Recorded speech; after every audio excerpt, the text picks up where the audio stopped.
Bismillahirrohmanirrohim. Assalamualaikum warahmatullahi wabarakatuh.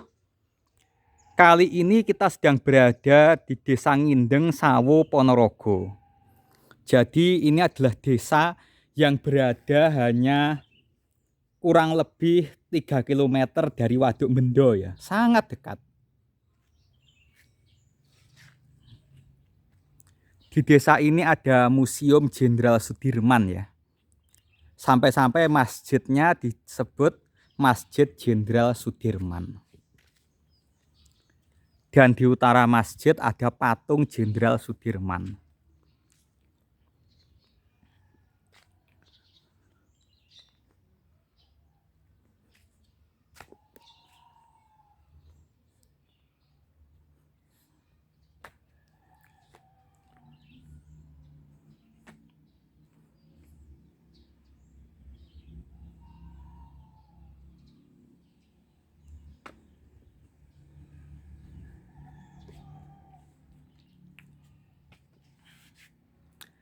Di bawah patung ini ada tulisan, bangsa yang besar adalah bangsa yang menghormati jasa pahlawannya. Berikan aku 100 orang tua. Di sini tulisannya 1000 ya, sebenarnya 100. Diberikan aku 100 orang tua, niscaya akan kucabut Semeru dari akarnya. Saya lupa yang benar itu 1000 atau 100 atau 10. Tapi saya ingat, dan berikan aku 10 pemuda, niscaya akan aku guncangkan dunia. Bangsa yang tidak percaya kepada kekuatan dirinya sebagai suatu bangsa tidak dapat berdiri sebagai suatu bangsa yang merdeka. Mohatta, pahlawan yang setia itu berkorban, bukan dibuat dikenal namanya, tetapi semata-mata untuk membela cita-cita. Itu juga yang akhirnya diucapkan oleh Kamen Rider Zulda. Pahlawan adalah orang yang rela berkorban dan akan dikenang. Kemudian Kamen Rider Ryuki berkata, kalau tidak bertarung tidak akan bisa mempertahankan hidup.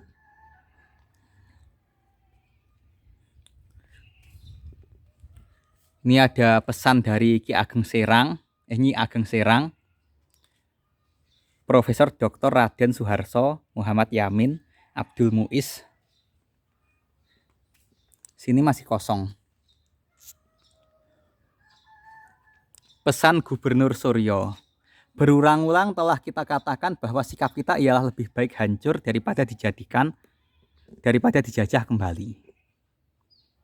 Pangeran Diponegoro, ojo anglaken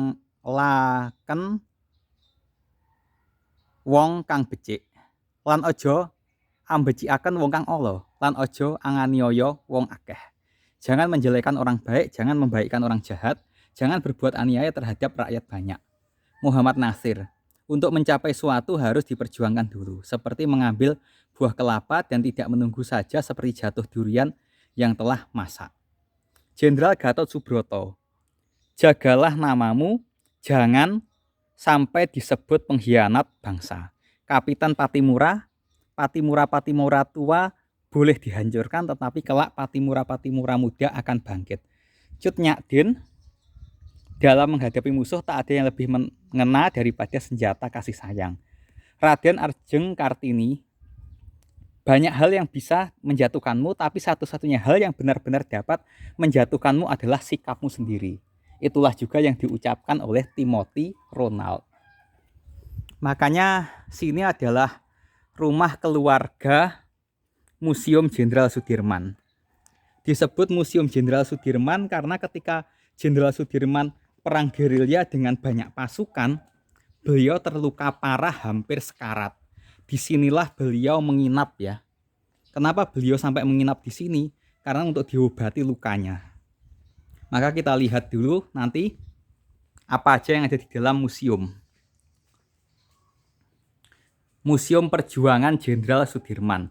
Pertahankan rumah dan pekarangan kita. Museum Rumah Singgah Jenderal Sudirman. Robek-robeklah badanku, potong-potonglah jasad ini, tetapi jiwaku dilindungi benteng merah putih. Akan tetap hidup, tetap menuntut bela siapapun lawan yang akan aku hadapi. Jenderal Sudirman. Terlihat ini rumah kuno, tidak ada batu batanya. Ini semua kayu. Batu bata ada di selatan dan di timur ya, bagian depan atau bagian barat ini kayu semua. Dan ini sudah sejak Jenderal Sudirman tinggal di sini. Sampai-sampai tidak dicat ya ini. Nah, kasar, tidak diperlas karena belum ada perlas yang bagus pada tahun itu. Sejarah Panglima Gerilya, sejarah Perang Gerilya Panglima Jenderal Sudirman. Pada tahun 1948, Belanda datang kembali ke Indonesia bersama sekutu. Di dalam perjanjian Belanda ingin damai, namun pada kenyataannya Belanda justru menyerang daerah pertahanan Indonesia. Jadi tidak terima kalau Indonesia proklamasi dan merdeka. Karena kondisi hubungan Belanda Indonesia yang semakin memburuk, akhirnya Indonesia dihadapkan oleh dua cara untuk mempertahankan kemerdekaan, yaitu cara diplomasi atau kedamaian dan perang. Presiden Soekarno memilih untuk melakukan perdamaian diplomasi. Namun Jenderal Sudirman memilih untuk melakukan perang meskipun kondisi Jenderal Sudirman yang pada saat itu sangat lemah akibat penyakit TBC. Namun beliau tidak tinggal diam. Beliau mampu membaca kondisi dengan baik dan memberikan motivasi kepada pasukannya untuk berjuang sampai titik darah penghabisan. Pada 19 Desember 1948, hampir Januari 49, Jenderal Sudirman melakukan perang gerilya. Jadi perangnya itu berbulan-bulan. Perang gerilya adalah perang sembunyi-sembunyi, artinya menghindari perang terbuka. Jenderal Sudirman beserta rombongan meninggalkan ibu kota Yogyakarta, melakukan perjalanan ke arah timur menuju kota Kediri sebagai tujuannya. Rombongan bergerak melalui wilayah Gunung Kidul, singgah di Wonogiri, kemudian ke arah timur melewati kota Ponorogo menuju ke Trenggalek. Dari Trenggalek, rombongan bergerak menuju ke Kediri yang pada saat itu belum diduduki Belanda. Di Kediri, Jenderal Sudirman mengadakan pertemuan dengan pimpinan tentara di Jawa Timur antara lain Kolonel Sungkono. Karena keadaan kota Kediri dalam waktu singkat akan berubah menjadi berbahaya dan semakin dekatnya ancaman serbuan Belanda, maka rombongan bergerak dari Kediri menuju ke arah Gunung Wilis sampai ke Ponorogo melewati daerah Pulung dan bersinggah semalam di desa Ngindeng Sawo. Dari Ponorogo, rombongan melanjutkan perjalanan menuju Trenggalek. Kemudian sampai ke Pacitan, rombongan menetap di Pacitan selama beberapa bulan kemudian kembali ke Yogyakarta. Dari perang gerilya yang telah dilakukan oleh Jenderal Sudirman dan pasukannya berhasil membuktikan bahwa perlawanan dari tentara melalui strategi gerilya membuat Belanda tidak bisa kembali menguasai Indonesia. Perlawanan ini berhasil memperkuat kedudukan bangsa Indonesia dan membuat Belanda tidak memandang rendah kekuatan tentara Indonesia. Kita masuk. Ini adalah rumah yang didiami Jenderal Sudirman ketika terluka ya. Kedai Inspirasi Sudirman Kiss Cafe. Di sini free wifi ya, dekat dengan Cakruk free wifi. Sarung. Sarung ini merupakan sebuah kenang-kenangan dari Ibu Alfiah, istri Jenderal Sudirman yang dititipkan oleh perantara TNI ABRI yang pada saat itu melakukan napak tilas terhadap jalur yang dilewati Jenderal Sudirman ketika perang gerilya. Sarung ini melambangkan bahwa pribadi yang sangat taat beribadah, Jenderal Sudirman mempunyai pegangan erat, pegangan saat perang gerilya dengan tanpa pernah meninggalkan wudhu. Begitu pula dengan sholat tepat pada waktunya, yang menjadikan suatu contoh yang patut untuk ditiru oleh warga Indonesia. Sarung berwarna biru milik Jenderal Sudirman. Batik Kokrosono. Kokrosono memiliki filosofi Dharma. Kokrosono diambil dari tokoh pewayangan Raden Kokrosono atau Balarama yang memiliki karakter baik hati tetapi keras dan jujur. Para pengguna batik ini diharapkan supaya menjadi orang yang rela berkorban atas dasar cinta dan penghargaan, mewujudkan dunia yang ideal. Kain batik ini pemberian dari istri Jenderal Sudirman sebagai bentuk rasa terima kasih untuk keluarga Mbah Nyamir dan Mbah Suyetno, anak dan menantu Mbah Ginut, karena telah diperbolehkan untuk singgah semalam. Kain batik ini diberikan melalui perantara dititipkan TNI ABRI pada tahun 76 zaman Presiden Soeharto ketika melakukan napak tilas jalur Jenderal Sudirman. Dari pemberian batik ini mencerminkan bahwa sang Jenderal Sudirman juga memiliki sifat yang tegas, gigih, dan keras. Tetapi di balik sifat itu sangat memiliki semangat yang rela berkorban demi nusa dan bangsa, seperti jejak beliau dalam melakukan gerilya. Foto dari pemilik rumah. Foto keluarga pemilik rumah. Silsilah keluarga penerima tamu Panglima Jenderal Sudirman. Salimin memiliki istri Tukinem. Wajib Mesinem Katiem. Jadi punya 3 anak, Wajib, Katiem, Mesinem. Mbah Katiem menikah dengan Mbah Ginut. Mbah Ginut punya anak Nyamir. Nyamir punya suami Suyitno. Silsilah dibuat tahun 2022. Tapi Mbah Suyitno ini udah sejak tahun 48 ya.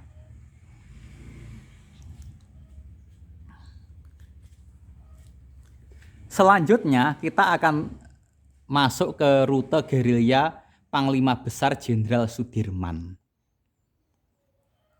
Ikatan Satuan Karya Wira Kartika Pramuka ya. Di sini tulisannya Surakarta, itu tulisannya Gunung Lawu, Prambanan,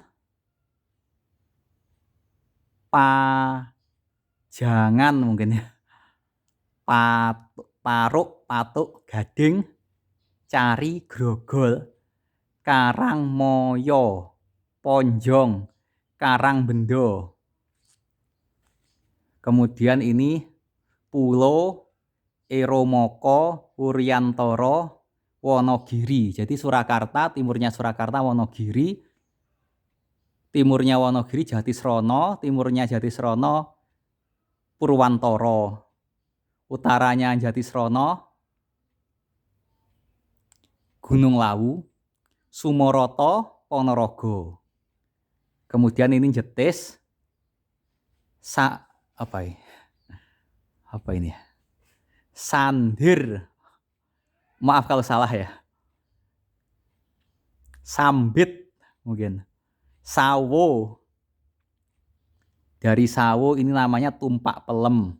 Tumpak Pelem ini nama desa di Sawo. Ngelongsor udah masuk Trenggalek. Ini tulisannya Trenggalek, Bendorejo, Tulungagung, Gundang. Kalangbret, Tulungagung, Karangrejo, Kediri, Gunung Liman atau Gunung Wilis, Bajulan, Gedang Kluthuk. Gedang Kluthuk itu utaranya Gunung Wilis ya.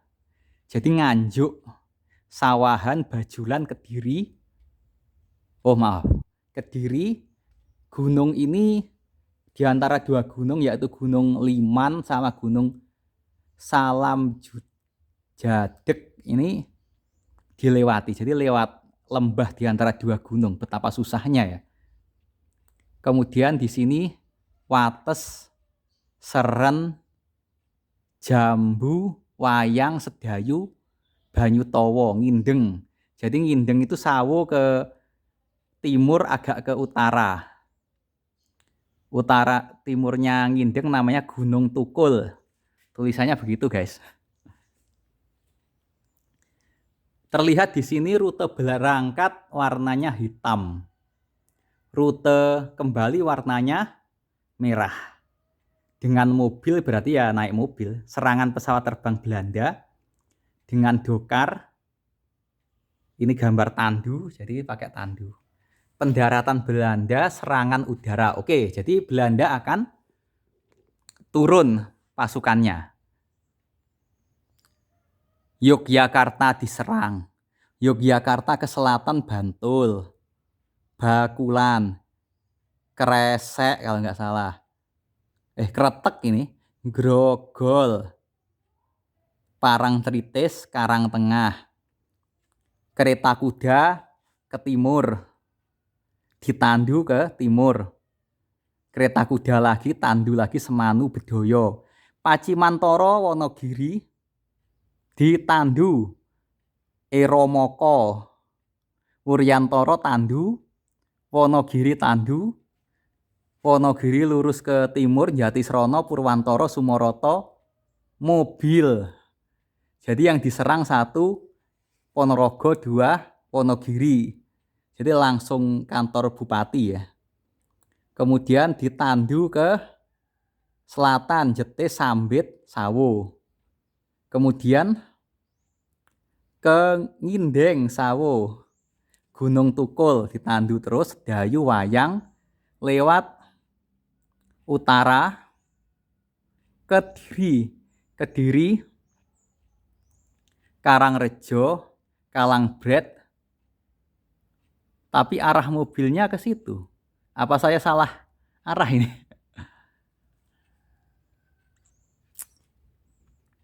Gondang, Tulungagung, Trenggalek, Dongko, Tegalombo, Wonoketro, Ketro, Wonosidi, Sawo. Oh, Nawangan Pakis ini Pacitan. Makanya Nawangan ke selatan ini Tegalombo. Betul? Berarti ini Ketro Pacitan ya. Tulisannya Sobo Pacitan. Kemudian beliau dari Sobo ke barat, Tirtomoyo Wonogiri, naik Tandulu. Tulisannya Pulo Wonogiri, Karangbendo, Karangmoyo, Cari, Patuk, Gading, Prayungan, Prambanan, kembali ke Yogyakarta.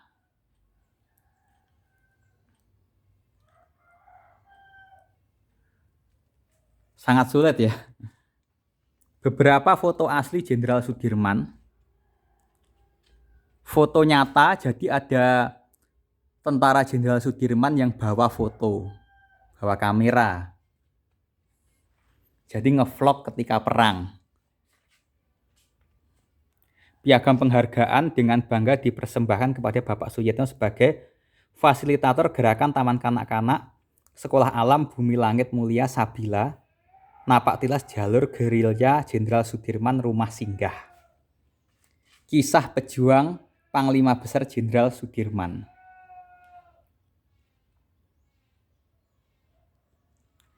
Biografi Jenderal Sudirman, meninggal 1950.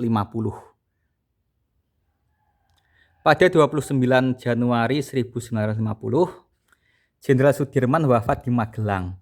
Jenderal Sudirman wafat kurang lebih 1 bulan setelah Belanda mengakui kemerdekaan Indonesia. Ia dimakamkan di Taman Makam Pahlawan Semaki, Yogyakarta pada tanggal 10 Desember 64. Beliau ditetapkan sebagai pahlawan nasional. Kisah perjuang Panglima Besar Jenderal Sudirman di Desa Ngindeng. Sore hari tahun 48, tepatnya setelah sholat maghrib, ada seorang memanggil-manggil nama bapakku yang bernama Pak Ginut. Pak Ginut pada waktu itu menjabat sebagai kebayan di Desa Ngindeng. Saat itu Pak Ginut sedang makan, sehingga beliau menyuruh Mbah Tukinem untuk melihatnya di regol depan siapa yang datang. Untuk menjaga keamanan, pintu depan dikunci sebelah kiri maupun kanan. Di saat Mbah Tukinem sampai di tempat regol, pengawal Jenderal Sudirman menyuruh membukakan pintu regol yang sedang ditutup, dikancing dalam bahasa Jawa. Saat Mbah Tukinem membuka pintu regol, hanya dibuka sebelah saja. Karena pintu regol itu sulit untuk dibuka, masuklah salah satu dari pengawal Jenderal Sudirman yang bernama Pak Putih. Kala itu Jenderal Sudirman dan pengawalnya telah melakukan perjalanan dari Gunung Tukul. Pak Putih meminta izin ke Mbah Tukinem untuk menginap di rumahnya karena ada kawannya yang sakit, dan Pak Putih pun bilang jangan berisik dan jangan ada orang yang tahu. Lalu datanglah Pak Ginut yang saat itu sedang makan sore, yang ditinggal begitu saja untuk menemui tamu di regol pintu depan. Lalu Pak Ginut melakukan perjalanan jauh, mempersilahkan masuk setelah dia tahu bahwa ada orang sakit yang telah melakukan perjalanan jauh. Mbah Tukinem memarahi Pak Ginut karena mempersilahkan tamu yang sakit. Dia berkata, kalau mati di sini tahu rasa kamu. Pak Ginut diam saja, lalu dijawab oleh Pak Putih, tidaklah Mbah kalau mati di sini. Pak Ginut bergegas membuka pintu regol tadi yang sulit dibuka. Setelah itu pintu terbuka lebar. Jenderal Sudirman dan pengawalnya yang membawa rombongan dedaunan yang diperoleh dari hutan dipersilahkan masuk ke halaman rumah, kemudian dipersilahkan duduk di kursi yang ada. Setelah masuk ke dalam rumah, Jenderal Sudirman turun dari tandunya lalu bercerita kepada keluarga Pak Ginot. Dia mendengarkan lalu terkejut. Menurut cerita Pak Putih, sebelum ke sini, tadi mau menginap di rumah Pak Kamito Dimin. Akan tetapi Pak Kamito Dimin tidak mau menerima, disuruh mencari rumah yang lain. Lalu ke sini. Setelah semua tahu bahwa itu Jenderal Sudirman, Mbah Tukinem dan Mbah Katiem membuat makanan untuk tamu yang datang. Sementara itu Jenderal Sudirman dipersilahkan beristirahat. Akan tetapi dalam istirahatnya beliau tidak mau memakai lampu yang terang. Beliau minta tempat yang gelap di cor-coran sebelah tenggara. Tidurnya memakai amben lincak dikelilingi oleh ronopring yang tinggi biar tidak kelihatan. Dan setelah masakannya siap, Jenderal Sudirman disuruh makan seadanya. Setelah itu istirahat sampai pagi tiba. Setelah makan pagi, rombongan Jenderal Sudirman melanjutkan perjalanan ke Trenggalek. Kiranya cukup sekian yang bisa saya ceritakan. Apabila ada kata-kata yang salah atau kurang berkenan, saya minta maaf yang sebanyak-banyaknya. Dan semoga kisah pejuang Jenderal Sudirman dapat menjadi suri tauladan bagi kita semua. Penyusun cerita Nyamir. Hansip Desa Ngindeng tahun 1974. Perangkat Desa Ngindeng 1974. Sudah canggih, sudah ada foto. Baksos 2025. Masjid Jenderal Sudirman.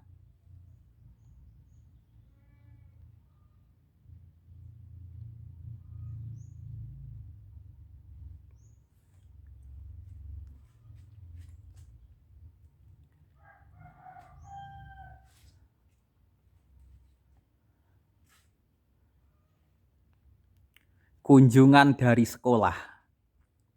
Jangan lupakan sejarah Soekarno. Kejahatan akan menang bila orang-orang yang benar tidak melakukan apa-apa. Jenderal Sudirman. Pertahankan rumah dan pekarangan kita. Sekarang malah ditambang. Sekarang malah hutannya ditebangi.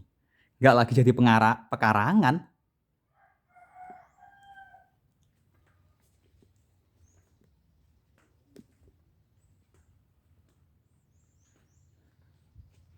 Beberapa foto.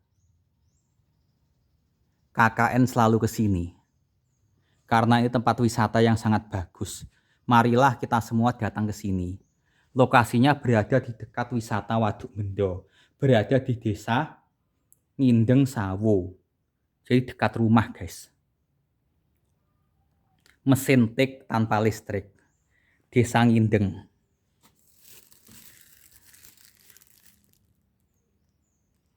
Cindramata patung Jenderal Sudirman.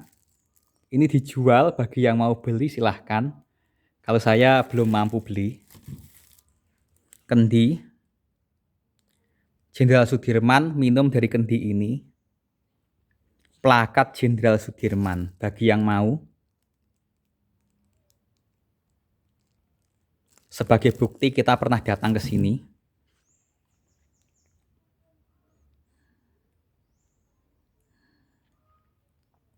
Jam waker, beberapa keris, beberapa ujung tombak, amben ranjang. Ranjang atau tempat tidur merupakan suatu mebel atau produk yang dipakai untuk tidur. Digunakan oleh keluarga Mbah Ginot. Ini akhirnya dipakai Jenderal Sudirman untuk nginap di sini ketika sakit. Jadi beliau di sini ya beberapa hari, guys. Jadi wajar kalau tempat ini banyak yang menyinggahi. Karena Jenderal Sudirman saja nginap di sini dengan baik. Sekian, ada kurangnya mohon maaf. Billahi taufiq wal hidayah wa ridho wal inayah. Wassalamualaikum warahmatullahi wabarakatuh.